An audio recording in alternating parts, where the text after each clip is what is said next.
Hello, my orchid. Let's talk history. Today, we'll be talking about a great personality known as Queen IDEN. There have been an argument of who the greatest queen was. This argument has always been mostly between Queen Idia and Queen IDEN. Well, for me, I believe they all queen in their own way, and their destiny or path was obviously different, and they played their role graciously.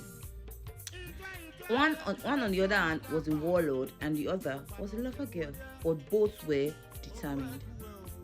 However, I would love to tell you about the story of Queen Eden, a story of how love met nobility.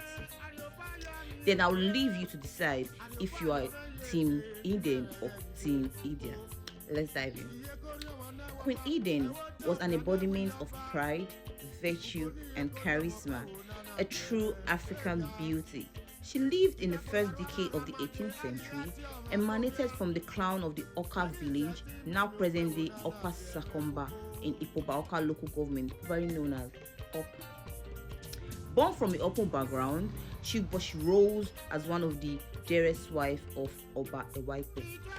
During the early era of the regal rule, Oba Ewaipe ruled as the 27th Oba of the Great Benin Kingdom.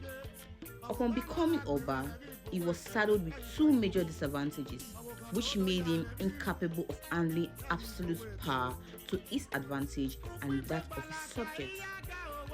He was seen as a king without virtue due to his lack of patience, which was believed to be as a result of his age. Now, let me say this. Oba Ewaipen wasn't next in line to be the Oba. He emerged as the Oba as a result of the unfortunate demise of Oba Ore Ogene, who died without a child. As custom demands, his cousin was next to become the king, but his cousin, however, declined and entrusted the crown to his son, who was then crowned the Oba. Let's get back to the story. We cannot talk about Queen Eden without mentioning Iyoba Ewebonusa, the mother of Ewaipe, as Eden's fame arose from her demise. When the queen mother died at Uselu, it brought great sorrow to the Oba, who had deep love and commitment to his mother.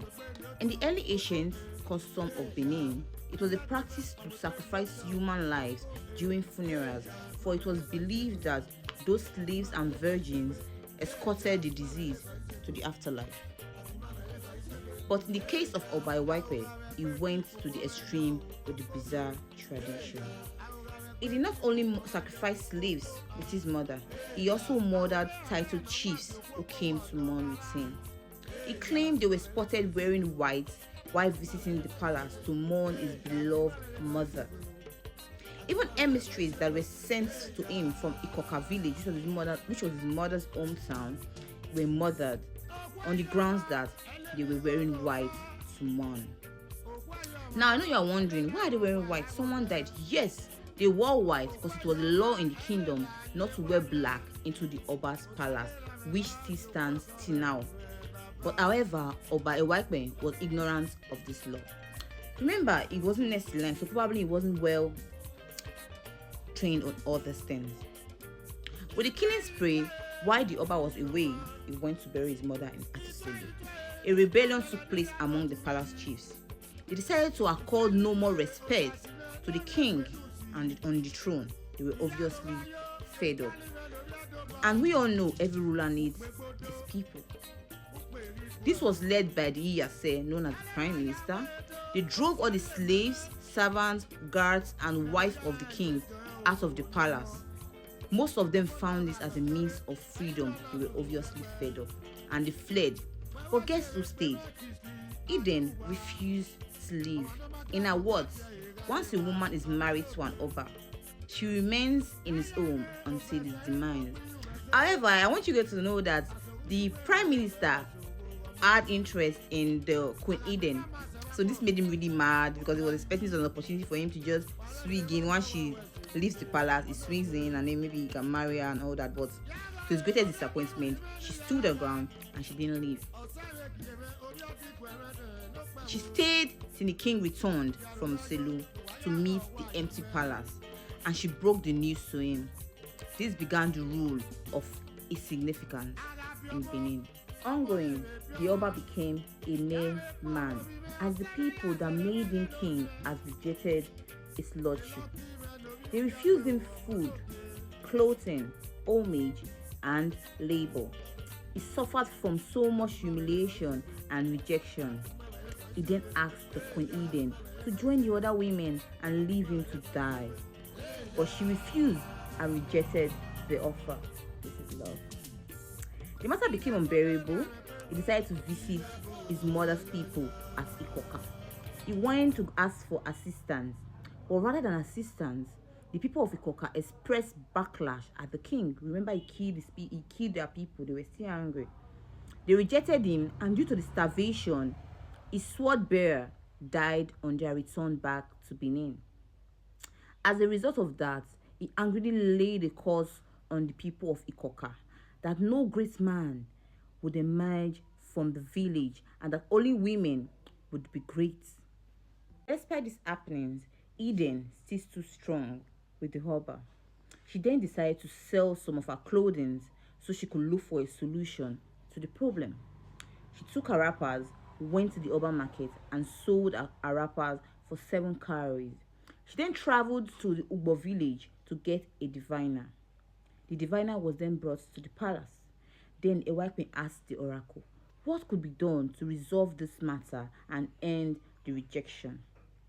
It was then told to stage a make-believe scenario which would suggest to the observers that the rejection of his rule was called off and that the people already resumed their loyal and obligatory services to the Oba.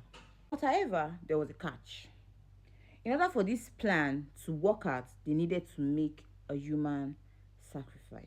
Now, remember, everybody already left the palace. There were no more slaves, there were no more servants, and it was just the Oba and Eden.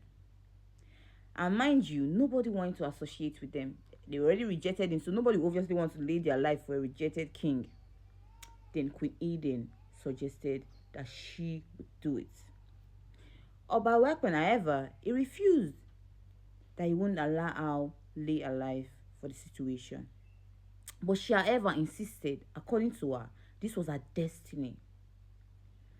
And nothing will ever make her happier than seeing the Oba come back again to his full glory and splendor. The unity and peace of the kingdom and her father's land were what her life.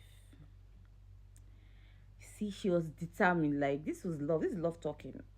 This is love talking. She was really determined to do this thing. And they did. Some accounts would say she was slaughtered by the throat, while some would say she was buried alive. But it wasn't really stated which way she was killed to make the sacrifice. But she was, however, killed to make the sacrifice. And before she was used for the sacrifice, she had a request. And she picked point where she wanted to be buried and stated that if it should work, when the sacrifice is done, if it happens that it works, that nobody should ever step on her grave, and if any of such happen, the person should be sacrificed. And I think, yes, it's this sand, because I think towards the ring road, as is, if you go there, you will see a grave that is set aside and is fully guarded to avoid people stepping in to the place. So yes, Queen Eden was indeed one determined, loyal, and loving lady. And I'll go back to the question I talked about in the first place. Are you Queen Eden or Queen Idia? Who do you think was the greatest among them? For me, they were both great and they deserve their accolades.